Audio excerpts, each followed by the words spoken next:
Hey guys, here we are in the NASCAR Cup Series car at the Daytona road course.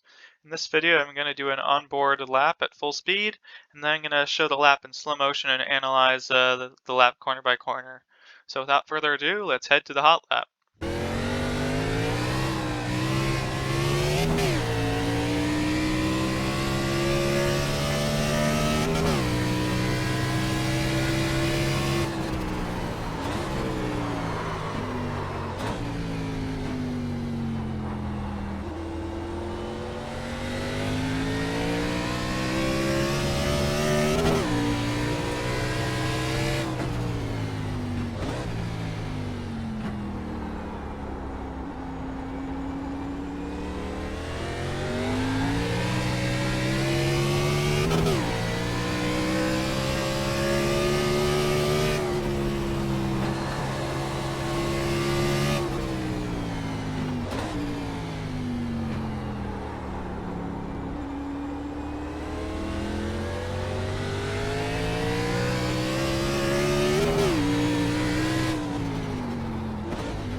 So there was the hot lap, and if you don't want to watch the slow motion analysis, basically the main points I'm going to mention is just straight line braking and being able to trail brake into the corners, being patient on the throttle, and preparing for the corners ahead.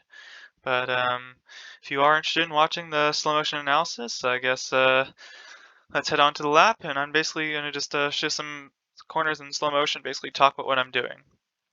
So,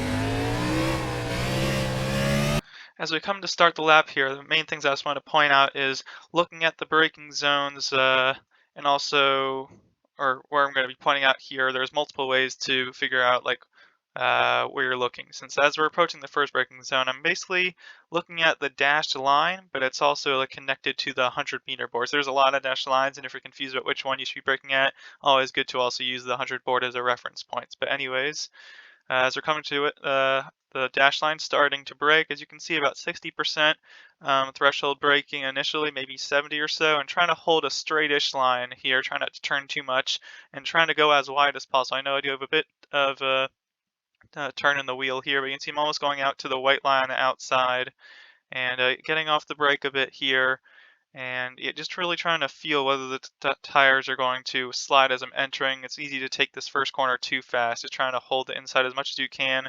Easy to get on the throttle too early here and get the car sideways. Just really managing to hold the throttle about 30% or so initially, and then bringing it up to 50.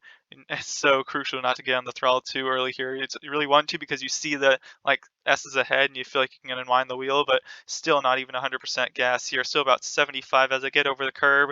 Be careful not to get on the grass on the right hand side, and just kind of bringing it over to the left. Still not full throttle, so just being patient on the throttle this whole time. And then a good braking zone on the left here as we're just slowing down kind of as the white line's ending into the dash lines, getting onto the braking. Just going to play it for a second here. and looking at the braking pressure, about 60% or so, and just looking at how long we're braking into the corner here. It's kind of straight line braking, still holding the 50%, and then finally kind of trailing off right as we're getting into the corner, but still letting off kind of as the curb's starting on the right-hand side, just a small coast, then back onto the gas. So very little time delay between the braking and the gas.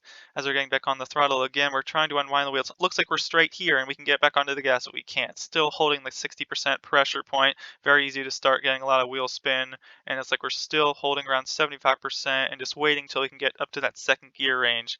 Exit of the curb, still waiting, and see the revs finally drop here as we're up into second. We're able to get to full gas. So very long, and I just feel like you'd think that, oh, the faster I can get to the gas, then the faster I'll like be in the delta, but it seems that like if the slower you are, the more patient, the less wheel spin you'll have, and that actually seems to help your lap times.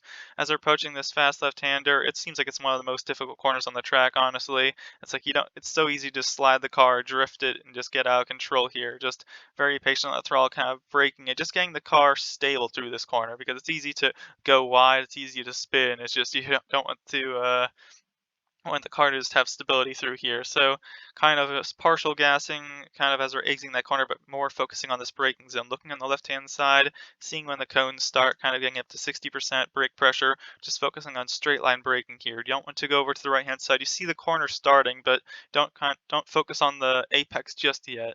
I'd say just focus on your straight line braking, and once you can finally see that, that's when you'll turn in. But again, hovering around the 50 to 60% brake pressure. Again, kind of getting off the brakes down to 20% and basically no brakes as we finally get to the apex on the inside. No need to kind of go out too wide here and like make it a huge diamond. You can see we're holding in like in the middle of the track, and we're finally kind of doing like a second apex at the end of the curbing here. And again, looking at the exit or looking at the throttle pressure on the exit, or it looks like we're on the straight right now. We should get back to full throttle, right? We're still holding it around 75% at this point. Still waiting till we can get up to second gear. Just being patient on the throttle. Finally shifting up to second, and then this is a corner I feel like I actually messed up a bit. I feel like I broke maybe a bit too late here, and you see 90% braking on initial threshold braking. That might be a bit too aggressive, especially in the race where you might be able to lock up from that. You might be able to get away with it in a qualifying lap, but it's a bit dangerous, so it might be break a bit later to prevent that. I do make it to the apex though on this lap, and then just trying to look at the way that we're exiting the corner. So again, trying to hold it somewhat shallow, don't need to go out too wide, kind of making it like into two straights a bit, holding around 50% braking, and just you see this straight line and just trying to match the line, but try not to make it, I mean, just like one long corner. If you can like split up into like one straight and then like a turn and then another straight as you're onto the banking. As we're onto the bank, I'm just going to skip a little bit through here. I'm just holding the line of least resistance. Probably could have held it a little more left as we're exiting out of two, but just bring it up to the wall. Out of two, and again a good braking zone. Just looking at the three board, getting onto the brakes around 75% pressure. Again, it might have gone a bit hard on the brakes, maybe like 90 initially, but hopefully bringing it down to 70. And it's not even too much about the brake pressure here. It's just all about your turn-in point. It's easy to enter slow or enter fast, but or enter too slow or too fast. But it's all about the line. Really getting all this curb on the left-hand side.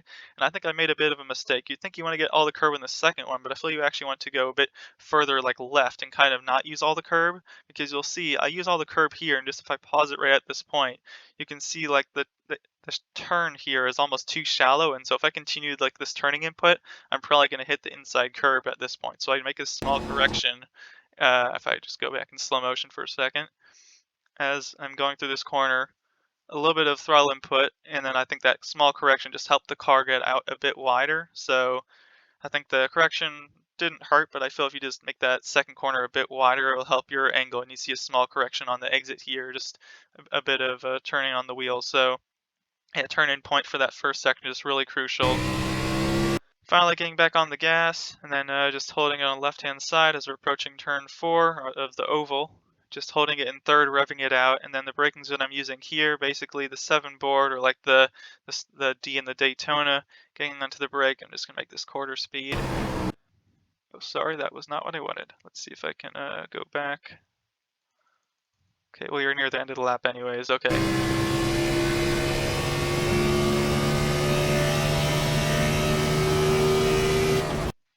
Okay, so yeah, again, braking around like the D in Daytona, 75% holding it on the right-hand side, just focusing on the braking zone and making it a straight line. And one other thing I want to point out is looking at the brake pressure around 70% down to 50 now, but now that I'm turning, I'm kind of letting off the braking. Don't want to lock up the tires. But once we finally get the small turn in, look at the brake pressure around 40%, it's going to come back up or so to 60. So just because you have to lower the brakes for that small turn doesn't mean that you have to keep the brake pressure at the same point. You want to still be able to slow down a bit more if possible, past that small kink. And then, of course, just trying to turn in, hold the car as close as possible to the curbs. Um, and you see I hit this curb on the right here just a small bit. And then as we're coming to the line, I turn in, basically just making the line of least resistance. I don't know if there's going to be a penalty for going below the yellow line. It's not going to make or break your lap, but I guess it can't hurt it if you are in a good lap. So yeah, anyways, and then that's 154.9. So that was a lap time. I bet there's a few more tenths in there to be found, but that was with 55% track usage and at 76 degrees. So hopefully this track guide was helpful, and hope you enjoyed the video, and see you next time.